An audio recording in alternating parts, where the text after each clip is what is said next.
Beauty channel. आज म चाहिँ जुम्ला बजारको खलङ्गामा छु है। अनि हाम्रो चाहिँ पछाडि हुनुहुन्छ दिदी र मम्मी। हाई भन्नु। अनि म चाहिँ जुम्लामा कति रमाइलो छ र म कहाँ डुल्छु भन्ने कुरा अहिले देखाउँछु। यसको हालत चाहिँ खराब भएको छ। अब यस्तो हिँड्ने बाटो चाहिँ खतरा यस्तो छ। अनि यहाँ बाटोमा यस्तो यस्तो पनि भेटिन्छ नि फेरि खतरा खतरा। यो ओ माई गड स्टाइल।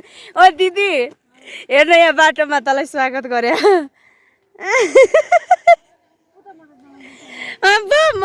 मलाई चाहिँ यो बाटोबाट जा भने है यिनीहरूले। अनि यहाँबाट चाहिँ यस्तै देख्छ। उता चाहिँ गुम्बा छ। यो चाहिँ गुम्बा हो है। मेरो क्यामेराले धाने होइन। अनि त्यही हो यता यता छ। यहाँ मुनिबाट माथिबाट देखाउँछु ल। यहाँ चाहिँ गाउँ रहेछ। त्यहाँ नि फेरि हस्पिटल छ। जम्सु मे बजारमा 12 बजे हावा सरर आया। ए हजुर हेलो समीक्षा सुन। अनि तिम्रो ए तिमीले त नाकभरि डायमन्ड बोकेर हिँडिछौ त। खै गाला गाला देखाउ न। गाला देखाउ न एकचोटि। देखाउ न एकछिन देखाउ न। पहिला हाम्रो यस्तै हुन्थ्यो कि पुरै ओठ फुटेर गाला फुटेर यस्तै हुन्थ्यो। अनि एउटा रोप्दो रहेछ यार। मैले अहिलेसम्म ख्यालै गरेको थिएन। यी के एउटा रोप्छ यार यो जुम्लामा त।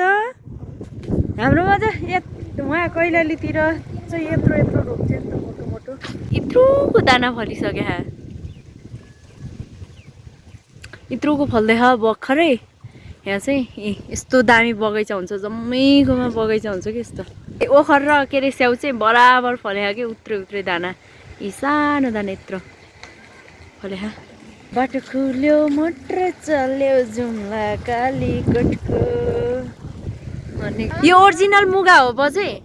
ओरिजिनल मुगा हो बजे। यता हेर्नु न एकचोटि। वाउ ह्यान्डसम बजे। चिसो बाहा ए ल जानु है बजे। पुरै आरु फलिरह। म आरु फुलेको सबभन्दा बेस्ट फुल नै आरु फुलेको। यस्तो मनपर्छ। यो चुक हेरौँ न है। कसरी खाने भएपछि लगाउनु। यो खाने तरकारी खाने हो। यो काटेर अनि पकाउने अनि यो चौक चिलाएर अनि यो पकाइसके यो यसमा ल्याउने नि त्यसो गरे। यो त चुक हो नि है। चुक हो। यसलाई चाहिँ हाम्रोमा डाङ्ला चुक भन्छ के। डाङ्ला चुक भन्छ है। यसलाई पोलेर खाँदा कस्तो मिठो हुन्छ है। राम्रो हुन्छ एकदम मिठो हुन्छ। जुम्लाको बजार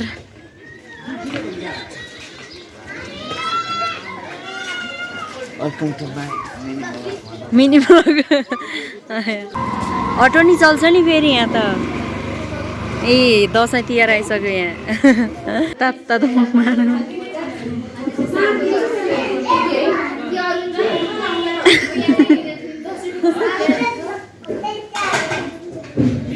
यतिको व्यवस्थापन चाहिँ सबैतिर हुनु पर्यो।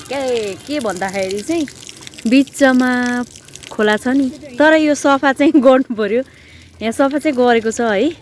यसो गर्नु पर्यो भनेको। अनि साइडमा हिँड्ने बाटो टक्क अनि बस्ने पनि त्यस्तो छ कि। अनि यस्तो दामी बिचमा यो भयो भने साइडमा हिँड्ने बाटो त्यहाँ बस्ने भयो भने मान्छेलाई सजिलो पनि त हुन्छ नि त। यहाँ कत्रो घरहरू छ। ठुल्ठुलो भनेर देखाउँछु भनेको देखाउनै बिर्सेछु। मोमो खाँदै दिमाग उडेछ मेरो त। चाहिँ जुम्लाको हस्पिटल एउटा यहाँ छ अनि एउटा चाहिँ यता छ। हाम्रो घरबेटी अङ्कलको घर चाहिँ यस्तो छ। बाहिरबाट हेर्दा यस्तो छ है। यतातिर यस्तो अनि यता यस्तो। अहिले पुरै अँध्यारो भइसक्यो कि। पुरै डेकोरेसन यस्तो दामी छ।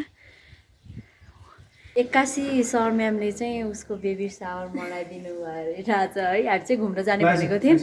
81 बेबी सावर भएर हामी चाहिँ रेडी भएर जाँदैछौँ। उहाँ चाहिँ पार्टी हुने रे है। अनि ऊ चाहिँ रेडी। कालो न कालो देख्या यार।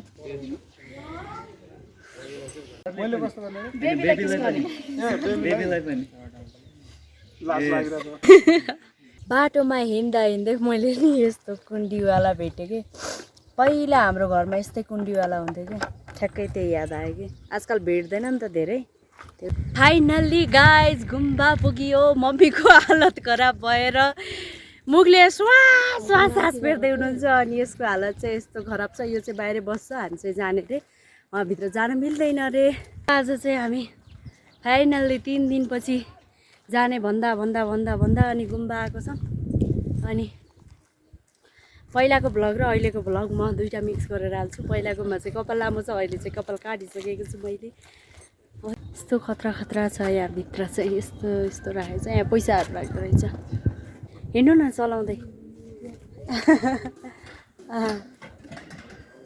त्यसरी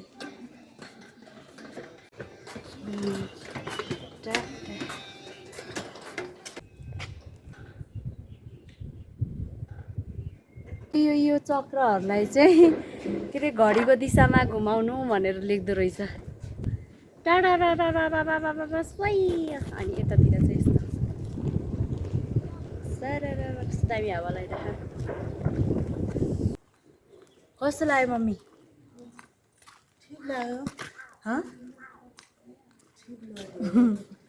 यस्तो सही देख्छ नि हावा लागेको बेला अनि ऊ त्यहाँ त्यो ऊहरू झन्डाहरू चाहिँ कस्तो दामी देख्छ कि हावा लाग्यो भने अनि यही हो जुम्लाको खलङ्गा बजार ऊ त अझै माथि गाउँहरू छ है यहाँबाट चाहिँ सारा एकचोटि अनि ऊ यो चाहिँ एयरपोर्ट हो अनि वाउ ओ माई गॉड खतरा